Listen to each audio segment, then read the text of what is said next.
Básicamente vamos a hablar de volquetas, pero antes de adentrarnos un poco a lo que tiene que ver con volquetas, quiero referirme a lo que significa el suministro de materiales y cómo se realiza de manera adecuada. Desde la perspectiva de la obra de infraestructura vial, vamos a hablar del suministro de materiales granulares y de materiales que se han seleccionado, ya sean producto de préstamo como tal, dentro del mismo proyecto constructivo o proyecto u obra, o también materiales que hemos comprado y que hemos adquirido de una cantera, de una fuente de materiales específica, producto de explotación o producto de trituración. Entonces, vamos a hablar inicialmente del suministro. Bien, el suministro de material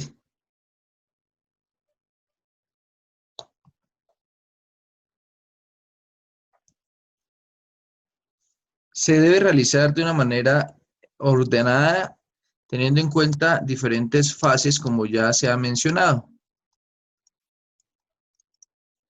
Esa planeación que se debe dar debe estar articulada con un cronograma y un presupuesto. Es muy importante tener en cuenta que nosotros solicitamos el suministro de algún material de acuerdo a las necesidades en nuestra obra, pero también teniendo en cuenta las condiciones del mismo material para evitar su deterioro y la capacidad que tengamos a lo largo de nuestro proyecto vial para poder disponer de estos materiales, para poder almacenarlos. Entonces, de allí que surge de manera relevante el concepto de la logística.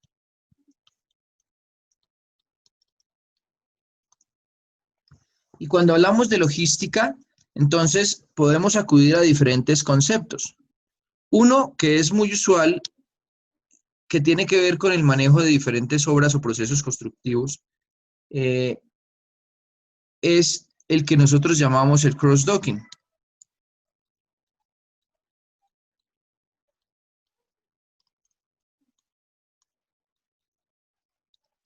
Que no es otra cosa que el concepto de que tenemos lugares grandes propios de la compañía o de la unión temporal o del consorcio o del contratista constructor en el cual nosotros almacenamos materiales, ¿cierto? Tenemos almacenamiento de materiales de diferentes características, ¿cierto? Ese almacén, ¿cierto?, de material o acopio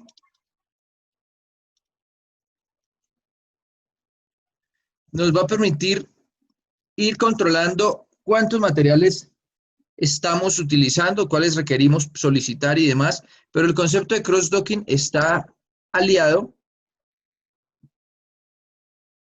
a algo que tiene que ver con la distribución, y es que de una sola bodega o de un solo centro de acopio o almacén, puedo yo distribuir a varios frentes de trabajo a lo largo de mi proyecto vial o de mi obra o de mi proceso constructivo, o a varios proyectos constructivos. Entonces, allá en esos diferentes lugares, tendré también la posibilidad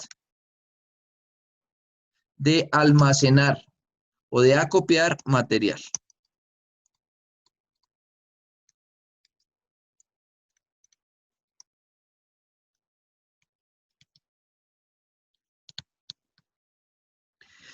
Bien, pero este concepto del cross-docking no siempre lo podemos aplicar porque desafortunadamente pues no todos los proyectos dan para que se puedan tener espacios adecuados para almacenar bastante material, y lógicamente que si bien es cierto se pueden manejar economías de escala, ¿cierto? De manera tal que nos salga más económico el material, ¿cierto? El valor unitario. Si bien es cierto se puede manejar, pues, infortunadamente, por las dificultades presupuestales y por la poca disponibilidad de espacios, para el proyecto como tal o los proyectos que se tengan en esa empresa, pues no se va a poder realizar siempre este proceso de cross-docking, es decir, de traer bastante material, manejando el concepto de economía de escala, depositarlo o dejarlo allí almacenado, copiándolo y luego distribuyendo las diferentes frentes de trabajo dentro de mi proceso constructivo o proyecto de construcción de obra vial o de las diferentes obras viales que yo tenga, ¿cierto? Entonces, como no siempre se va a trabajar ese concepto, entonces entramos a analizar otro concepto que también en logística es muy conocido. Existen varios, pero este es muy importante dentro del suministro y allí juega un papel muy importante nuestra organización, el tema de pedidos, ¿cierto? Que se hagan y lógicamente, tanto para el caso del cross-docking o para el caso del using time, pues es necesario realizar un control de calidad. Es necesario verificar en las fuentes cuáles son las características que tienen nuestros materiales de acuerdo a las especificaciones de construcción de carreteras, sea la que sea, ¿cierto? En el caso de Colombia, por ejemplo, sea la del IDU o sea la del INVIAS, en el caso de proyectos a nivel nacional, o la de institutos de concesión, o especificaciones particulares. En el caso de otros países, pues las especificaciones que se tengan de acuerdo a las condiciones contractuales o como tal el contrato de ejecución de la obra. Entonces, desde esa perspectiva, para los dos casos hay control de calidad, pero ¿qué es el using time? Entonces, el using time como concepto en logística, esto traduce justo a tiempo, y es que tengamos menos acopio de material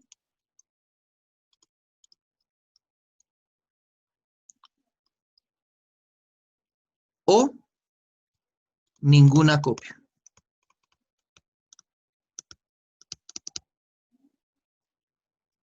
Eso es lo que buscamos principalmente con el using time dentro de los procesos de construcción. Que tengamos la menor necesidad posible de almacenar materiales. El almacenar materiales implica, aparte de necesidad de espacios, ¿cierto? Implica una custodia que se debe realizar a ese material, un cuidado especial porque hay que, dependiendo del tipo de material, pues hay que cubrirlo, hay que evitar de pronto que haya humedad o que hayan agentes climáticos como el sol o el viento que empiecen a generar deterioro en nuestro material.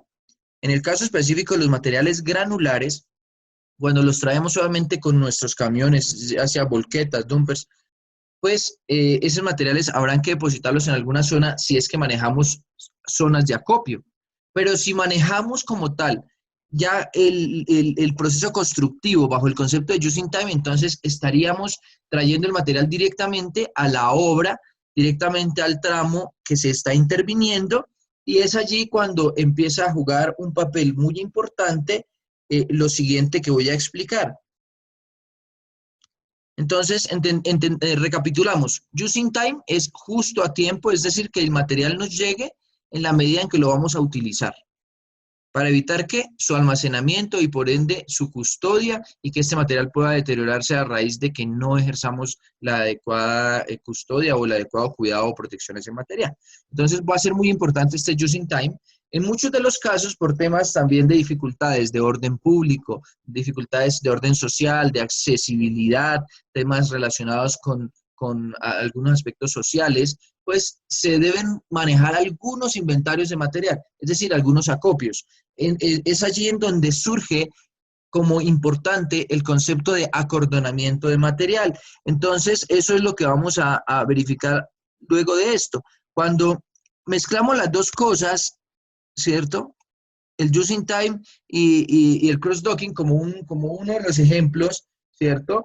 Pues porque es uno de los tantos ejemplos. Existen más conceptos en logística que se aplican a la construcción. Pero cuando mezclamos estos dos conceptos, podríamos indicar que igual, ya sea para un caso o el otro, es necesario realizar procesos de acordonamiento de material. Acordonar, que no es otra cosa que cuando cogemos nuestra vía, esta es nuestra vía, y traemos materiales, ¿cierto? Y tenemos que con nuestras volquetas descargar los materiales a lo largo del tramo, ¿cierto? A lo largo del tramo necesitamos descargar ese material. Eso se llama acordonar el material. Pero también a eso le llamamos acopiar, ¿cierto?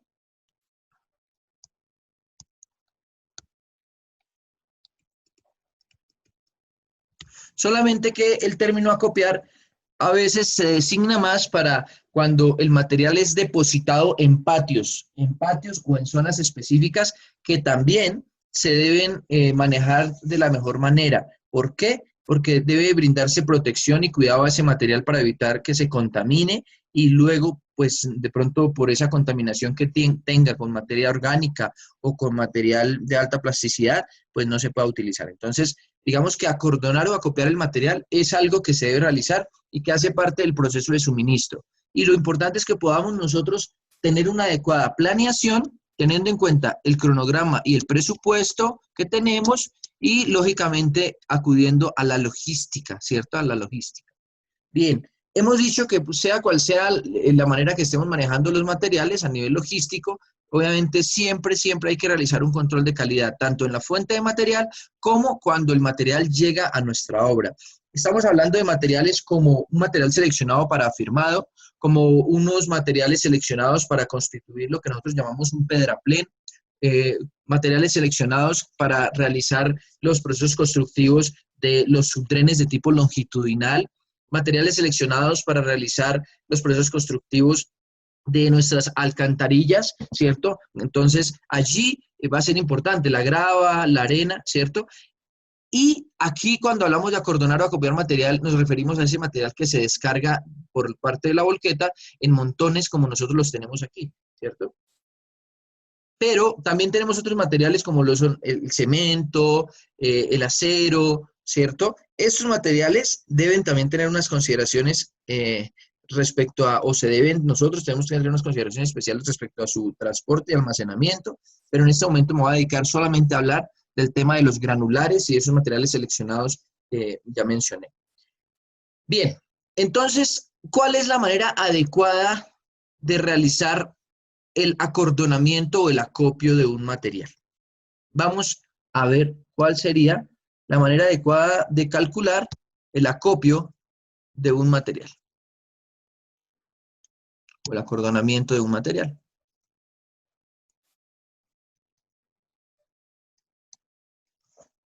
Bien, entonces yo tengo en mi proceso constructivo, es decir, en mi vida,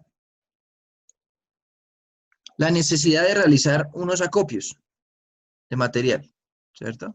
De traer unos materiales. Deposité, digamos, con mi volqueta, ¿cierto? Un montón de material. Supongamos que esto es afirmado. Esto va a ser mi suelo natural.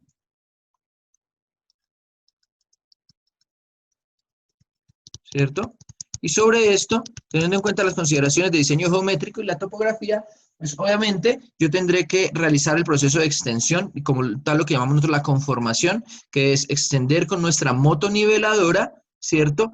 Y de acuerdo al espesor que tengamos de esa capa, según el diseño de pavimentos y los aspectos geométricos, pues yo tendré que disponer ese material seleccionado allí en mi tramo, es decir, a realizar el proceso de extensión y compactación. Entonces, este primer paso dentro del proceso constructivo, ¿cierto? Grosso modo, le llamamos el suministro. El suministro. Y desde ahí arranca nuestro rendimiento adecuado de la obra. ¿Por qué? Porque cuando estamos suministrando directamente nuestro material seleccionado, nuestro material que necesitamos utilizar, ya sea afirmado, para base granular, subbase granular, o para realizar un proceso como tal de traer material ya de base o de subbase mejorada con cemento, ¿cierto? Que puede realizarse en planta y traerse ya mezclado. Entonces, cuando hacemos ese suministro, necesitamos identificar, digamos, en qué punto específico, en qué lugar de la vía vamos a depositar el material. Entonces, de allí surge una inquietud. Si yo tengo esto acá, en este punto, ¿cierto? ¿A los cuántos metros yo deberé acopiar mi siguiente montón? ¿A los cuántos metros deberé acopiar o acordonar mi siguiente montón? Va a ser muy importante que lo tengamos en cuenta. ¿Por qué? Porque de acuerdo al espesor que yo tenga, de acuerdo al ancho de la vía que yo tenga, ¿cierto? Pues deberé yo acopiar ese montón. Entonces, es una pregunta típica que nos hacen los inspectores de obra o las mismas personas encargadas del proceso de extensión del material. El operario mismo de la motoniveladora está allí pendiente del proceso y una de las características que debemos nosotros como ingenieros tener es la previsión de los temas. Y este tema es importante. Dejar claras instrucciones a nuestro ingeniero auxiliar, a nuestro ingeniero residente, acerca de estos aspectos, a nuestro inspector. Decirles cada cuánto deberán acopiar el material. Pues lógicamente, o acordonarlo, si yo estoy realizando el proceso de extensión y compactación, pues requeriré ese material que voy a extender y compactar. Entonces, requiero saber en qué lugar voy a depositar esos montones. Entonces, si el primer montón lo deposité en este lugar, ¿cierto? El segundo montón, ¿a cuántos metros irá? Y esa es la pregunta que tenemos que resolver. No sé si a ustedes les haya pasado en los procesos constructivos, pero cuando yo estaba en procesos constructivos, como residente, como especialista en alguna construcción de alguna obra vial, una de las preguntas que siempre me hacen, tal vez los auxiliares de construcción, las personas que están encargadas allí, los que llamamos maestros u oficiales de obra, es, ingeniero, cada cuánto nosotros le decimos a los señores de las volquetas que nos descarguen o que vacíen como tal su volqueta. Cada cuánto deben descargar los montones de, por ejemplo, de afirmado, material seleccionado para afirmado. Entonces, es muy sencillo responder a esa inquietud, pero lo vamos a hacer de todas formas para que si alguno no maneja ese concepto o esa manera de hacerlo, pues lo podamos tener muy claro. Bien, lo primero es que tenemos acá una distancia, ¿cierto? Una distancia. Esa es nuestra inquietud y tenemos una distancia D. Tenemos que nuestra vía tiene un ancho, ¿cierto?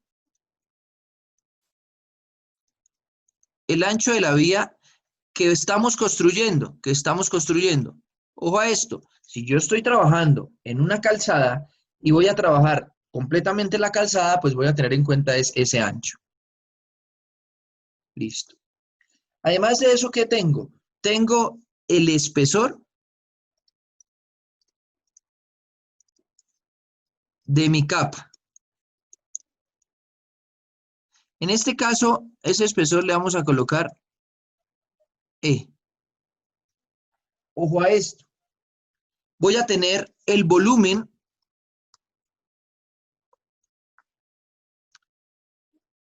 transportado por nuestra volqueta.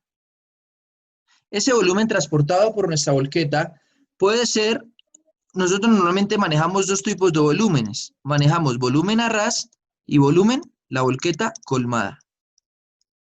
Por algunas restricciones a nivel de seguridad, a nivel de operación, en temas de transporte de carga, se pide que ojalá la mayoría de materiales se puedan transportar a ras, para evitar, obviamente, pérdidas de los materiales, que sean las partículas y los materiales como tal resulten en las vías como tal en las cuales se está transportando y eso genera deterioro, pero además algunos impactos ambientales como es la polución, la generación de polvo y demás que puedan afectar las vías respiratorias de los habitantes, las personas que están en las zonas aledañas, la contaminación como tal, del aire, del suelo, etcétera. Entonces, ese volumen transportado normalmente lo manejamos a ras, pero pues puede darse el caso de que sea colmado. Supongamos que en nuestro caso vamos a trabajar un volumen a ras, ¿cierto? Volumen a ras, y a ese volumen le vamos a llamar, a eso le vamos a llamar el volumen de la volqueta.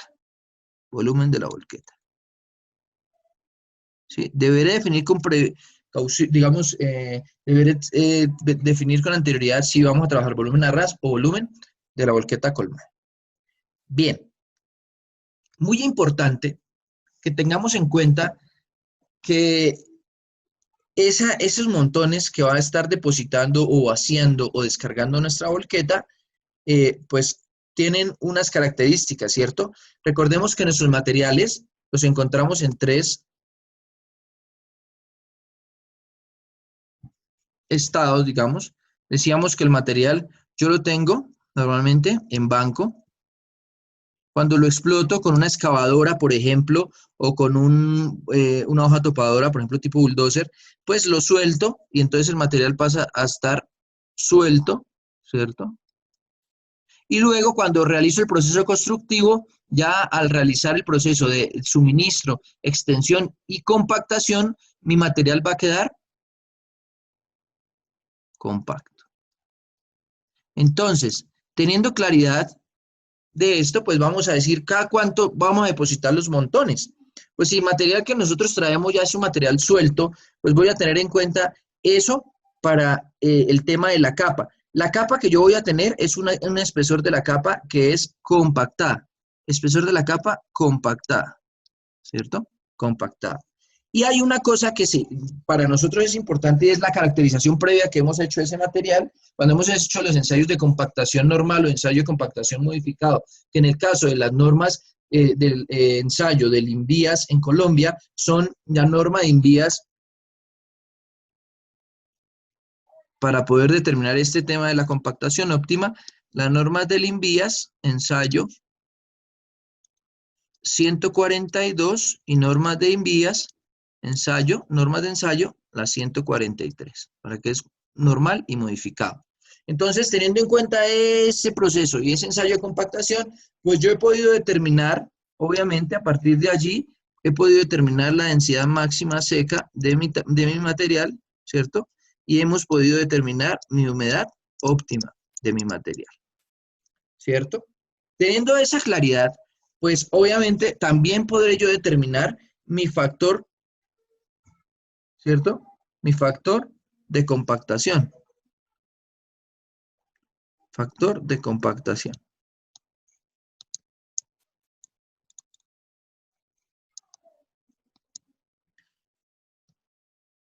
Entonces, ¿cómo calculo yo, ahora sí, teniendo claridad en esos conceptos y teniendo claridad de lo que yo estoy haciendo en campo, cómo calculo yo esa distancia que deberé cubrir para poder acopiar mi material a lo largo del proyecto del tramo vial, ¿cierto?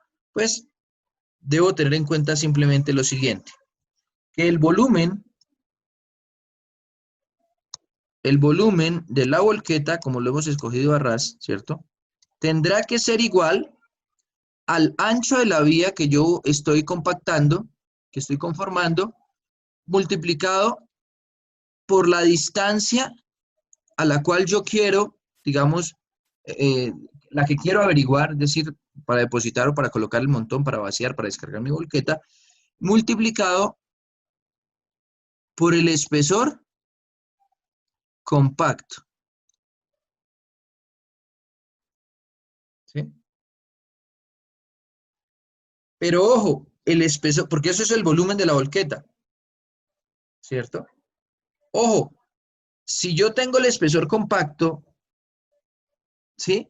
Tendré que afectarlo, ¿por qué? Porque ahí el espesor va a estar compacto, pero yo necesito obviamente colocar el espesor suelto de mi material para poder tener el volumen. ¿Y esto multiplicado por qué? Por el factor de...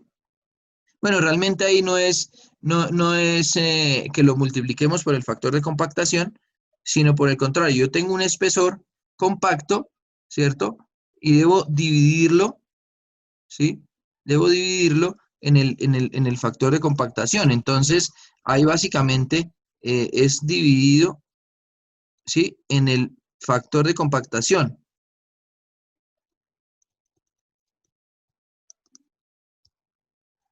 ¿Sí? Vamos a hacer un ejemplo específico. Si tenemos nosotros el factor de compactación de 1.25, es decir, que el 25% pasa de ser suelto a compacto, estoy diciendo yo que al tener, por ejemplo, un espesor compacto en un diseño de 25 centímetros, vamos a decir que el espesor compacto para este ejemplo es espesor compacto, va a ser de 25 centímetros. Entonces, vamos a decir, en nuestro ejemplo, vamos a colocar acá que nuestro volumen de la volqueta, supongamos que la volqueta a ras trae 12 metros cúbicos sueltos de material. Entonces, yo coloco aquí mi volumen de volqueta, 12 metros cúbicos sueltos de material. Igual, vamos a decir que el ancho de nuestra vía es de 7 metros.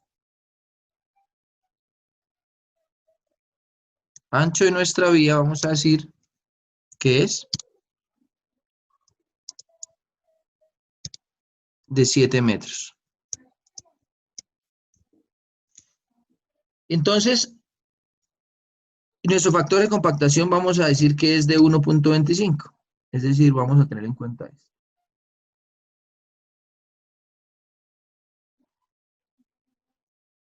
Entonces, aquí el factor de compactación sería 1.25. Aquí entonces sería la multiplicación. Perdónenme un momentico. Aquí sí estamos, es lo contrario, porque lo que voy a hacer yo es tener en cuenta el factor de compactación, teniendo en cuenta el factor de compactación, pero como multiplicación. Es decir, porque necesitamos que el espesor nuestro sea suelto, ¿cierto? Entonces, ahí yo lo había colocado mal, perdónenme, de una vez aquí lo corrijo. El factor de compactación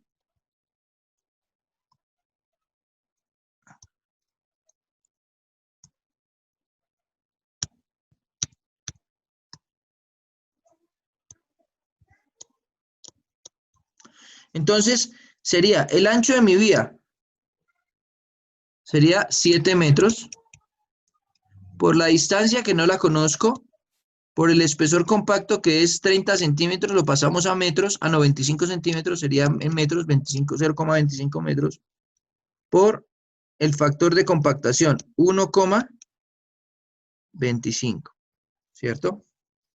Entonces, este pedacito de acá, es nuestro espesor suelto del material, ¿sí? ¿Qué hacemos simplemente allí? Despejamos. Entonces, decimos que nuestro valor de la distancia, ¿sí? Va a ser igual a 12 metros cúbicos sueltos dividido entre 7 metros por 1,25 por 0,25 metros. ¿Sí?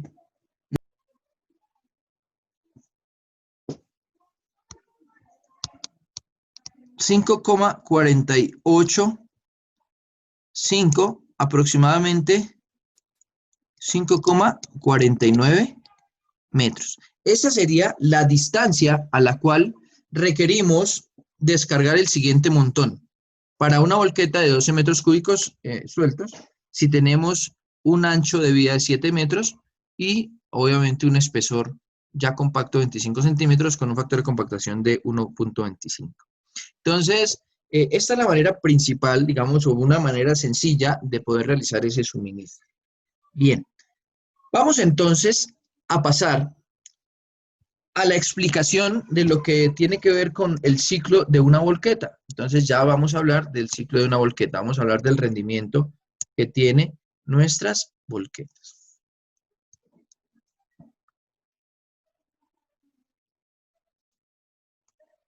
Entonces vamos a hablar de rendimiento de volquetas. Decimos entonces que nuestras volquetas tienen una capacidad. Esa capacidad está dada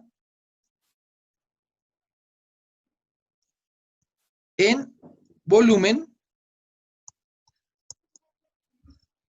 y en peso. La capacidad en volumen, a su vez, decimos que puede estar a ras o puede ser colmada. Hablamos de una capacidad en volumen a ras en el caso en que tenemos esta situación, ¿cierto? Este es nuestro volco o volquete o caja de transporte, también llamada, y este supongamos que es un material.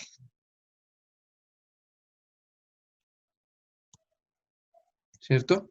Este es un material. Un material. Está a ras, ¿cierto? A ras. Y tenemos la otra situación, y es cuando tenemos la caja de transporte o volco, y tenemos capacidad colmada. Sería esto. ¿Cierto? Todo esto es material. ¿Cierto? Entonces, teniendo en cuenta que esto es a ras y esto es a ras y esto es colmada, pues debemos definir qué tipo de materiales sí podemos transportar con capacidad colmada de la volqueta o cuáles no. Por ejemplo, en el caso de las mezclas asfálticas, normalmente trabajamos con capacidad colmada, es lo que hacemos. A ras, perdón, es lo que hacemos. Y si tenemos materiales granulares como lo es la grava o la arena, en algunos casos, cuando se puede y se puede cubrir y no hay mayores inconvenientes, lo trabajamos con capacidad colmada. Pero normalmente, por temas de seguridad, de impacto ambiental y demás, se recomienda trabajar siempre con las volquetas a ras. Por eso trabajaríamos el volumen a ras. Bien, esto como primera medida. Lo segundo, vamos a hablar entonces del ciclo de una volqueta. ¿Cuál es el ciclo de una volqueta? Todos los equipos, las máquinas, como tal, tienen un ciclo de trabajo. En este caso, el objeto principal de una máquina, pues es el transporte, como las volquetas, es el transporte de materiales. Para este caso, pues ese es el objeto principal. Y pues normalmente en los equipos definimos unos tiempos fijos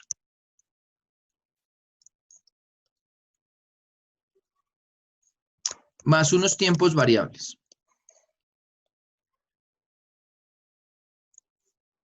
Eso es lo normal. Pero en el caso de las volquetas, pues a veces resulta ser un poco más complicado definir el tiempo fijo y el tiempo variable, porque existen diferentes circunstancias que hacen que no se pueda de pronto definir eso. Pero lo que sí podemos hacer nosotros es en el caso de del ciclo de una volqueta, definir lo siguiente. Entonces, el tiempo de ciclo de la volqueta va a ser igual a ¿qué? La volqueta va a ser cargada inicialmente, ¿cierto? Entonces, ojo a esto. El tiempo de ciclo, nosotros podríamos, hay algunos autores que manifiestan que el tiempo del ciclo inicia cuando la volqueta y empieza el proceso de espera para ser cargada. Otros manifiestan que ese tiempo de espera para ser cargada hace parte del final del ciclo. Entonces, nosotros lo vamos a trabajar de la siguiente manera, porque digamos que para efectos de cálculos es bueno ponernos de acuerdo cuando arranca nuestro ciclo. Vamos a decir que nuestro tiempo de ciclo arranca con el tiempo de carga, el tiempo cuando es cargada la volqueta. Después viene el tiempo, ¿cierto? El tiempo cuando la volqueta sale, ¿cierto? Sale del sitio donde está cargando, donde está siendo cargada. Luego de eso va el tiempo como tal, que llamamos nosotros de transporte. Luego va un tiempo que nosotros denominamos el tiempo de llegada, que es pues el alistamiento para descargar, ¿cierto? Luego va un tiempo que es el tiempo de descargue. Luego va un tiempo que se llama el tiempo de salida 2. El tiempo de salida 2 es el tiempo que tarda la volqueta después de que descarga el material, haciendo las maniobras y saliendo como tal al punto donde ya arranca su proceso de retorno. ¿Cierto? Retorno. Y luego llega a un tiempo que se llama tiempo de espera y finalmente el tiempo de alistamiento para ser cargada. Digamos que se los explico así, muy desglosadamente, para entender que la volqueta realiza, o digamos dentro del proceso operativo de la volqueta, se debe realizar esa labor. Teniendo en cuenta esto, procederemos entonces a realizar un ejemplo muy sencillo. Muy sencillo. Decimos que tenemos el siguiente ciclo que ustedes posteriormente, luego de que termine este video, podrán realizarlo. Tenemos el siguiente ciclo. Una volqueta cuya capacidad es de 12 metros cúbicos, pues requiere ser cargada, ¿cierto? Esta volqueta,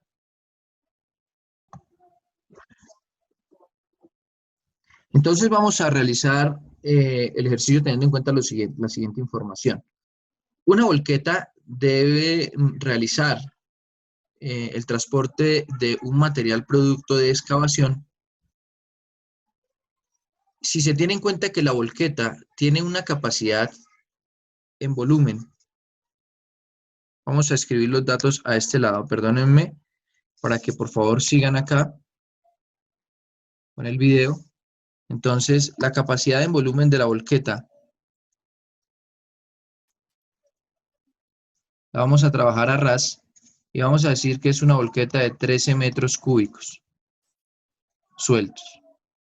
Dicha volqueta se ha detectado que el cargador frontal que está realizando el proceso de carga del material producto de excavación que ha sido depositado en una zona aledaña a la misma, dicho cargador frontal está tardando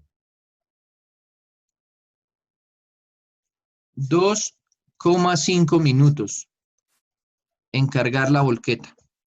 Se ha podido identificar que el tiempo de maniobras y salida como tal de la volqueta, desde el momento en el que es cargada hasta el momento en que tiene que iniciar su recorrido, es de 3 minutos. Y se ha identificado que el tiempo que tarda en transportar el material desde la salida como tal de las zonas en donde se están realizando los trabajos y la entrada a las zonas de botadero en donde debe disponer el material, depende de dos aspectos importantes. La longitud que debe recorrer, que corresponde a 5,4 kilómetros, y la velocidad de operación, una velocidad que en promedio es de 55 kilómetros por hora. Si tenemos en cuenta estos aspectos y tenemos en cuenta además que la volqueta tiene un tiempo de llegada, digamos el tiempo como tal de llegada es el tiempo en el momento en que llega a la entrada del sitio de botadero y el momento en el que descarga, se tarda alrededor de 4 minutos, incluyendo su alistamiento. Luego de hacer esto, el tiempo de descargue es mínimo porque es un tiempo simplemente de acomodación y levantar su volco de manera tal que no se demora más de 1 minuto. Luego de esto, debe salir y esa salida tarda mientras realiza las maniobras de alistamiento para salir y obviamente sale al punto obviamente de retorno. Ese tiempo de salida es de 3 minutos. Si se dice, además de eso, que el tiempo de retorno se realiza obviamente por la misma vía, utilizando la misma vía, pero obviamente teniendo la misma distancia de referencia, que son los 5,4 kilómetros, pero la velocidad de retorno es diferente, es una velocidad de 60 kilómetros por hora en promedio. Vamos a decir que nuestra velocidad de retorno, aquí colocando otros datos, la velocidad de retorno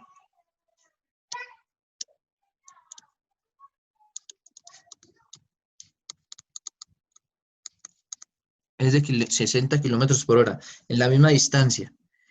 El tiempo de espera. Cuando una vez llega el tiempo de espera, incluyendo obviamente el acceso allí, el parquear o el estacionarse para cuando la llamen para alistarse para ser cargada, ese tiempo de espera es de alrededor de 10 minutos. Y finalmente el tiempo de alistamiento para ser cargada de nuevo, que corresponde a unas maniobras de alistamiento, va a ser de 1 minuto. Calcule el tiempo del ciclo. Calcule el tiempo del ciclo. Pues va a ser muy sencillo. Simplemente vamos a tener que sumar todos los tiempos que ya tenemos, pero vamos a calcular el tiempo de transporte y el tiempo de retorno, que son los únicos que no tenemos. Entonces, nuestro tiempo de transporte va a ser igual. Decimos que la velocidad es igual a distancia sobre tiempo. Por tanto, el tiempo es igual a la velocidad por o sea, lo que nosotros conocemos, la velocidad igual a distancia sobre tiempo. Entonces, el tiempo va a ser igual a la distancia sobre la velocidad, ¿cierto? Lo hemos dicho así. Distancia sobre velocidad. Ese va a ser nuestro tiempo de transporte. ¿Por qué velocidad igual a distancia sobre tiempo? Entonces, simplemente hicimos el despeje. ¿A qué es igual eso entonces? Nuestra distancia son 5.4 kilómetros.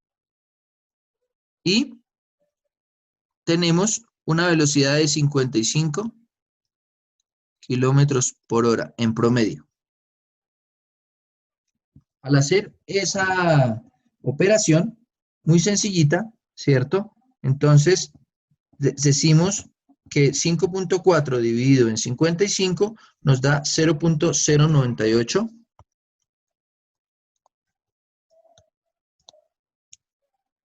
0.098 horas. ¿A qué es igual eso? Entonces, hacemos la conversión. Decimos que 1 hora son 60 minutos. Entonces, multiplicamos ese valor, ¿cierto? Ese valor